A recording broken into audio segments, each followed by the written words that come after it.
So the revision cloud feature within AutoCAD has been there for a number of years. But in 2016, they fine-tuned it and added a lot of great features, especially on the side of modifying the revision cloud once it's created. So what I'm going to do is I'm just going to go to the draw pull down here. I'm going to start the Rev Cloud tool, and a lot of things still behave like it did in previous releases. So I can right click in here and notice I can go to my arc length option. And I can say, okay, the minimum length of the arc is going to be 8 inches, and the max is going to be 15 inches. And what I'm going to do is come in here and I'm just going to pick my types here, or my points here, to create that revision cloud. Now what I can also do is come in here and I can start the revision cloud, and if I right click, I can actually change between different types. And that's really what's happening here. If I go to the drop down here, is that notice I can also switch between polygonal and freehand. So I can go polygonal and say, okay, what I really need is I need a rev cloud that goes like this, and you can see that it's created a polygonal. And I can go to my drop down here and I can say freehand.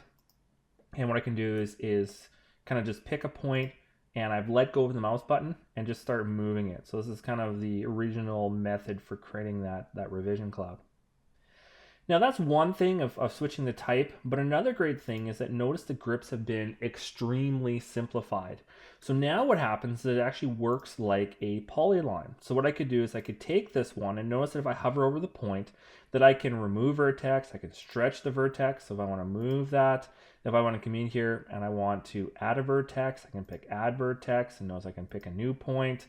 I can come into here, I can add a vertex and move that out there. I can come to this one. Again, I'm just hovering my cursor over top of it. I'll remove the vertex, and we can see that I was able to update it. Now, rectangular, polygonal are going to act exactly the same. So I'm going to remove this one, and I'm going to take this one, I'm going to stretch it, I'm going to move it up. So again, the grips are greatly enhanced. So again, all I did is just kind of held my cursor over top of there and waited for the pop-up. Now, if I look at the freehand one, notice that the freehand one is, there's more grips because of its nature, but it behaves the same. So I can still come in here and I can stretch that one. I can just take this one and maybe stretch it there. Maybe I'll take this one and I'll remove that vertex, and we can see it updates. So again, extremely simplified in the modification of those revision clouds. Now, other than that, everything else, a lot of the features still exist. So if I come into the draw pull down here and I go rectangular and I right click and say object, notice I'm able to pick that, and notice that it converted that into a revision cloud for me. So it's the same revision cloud, feature.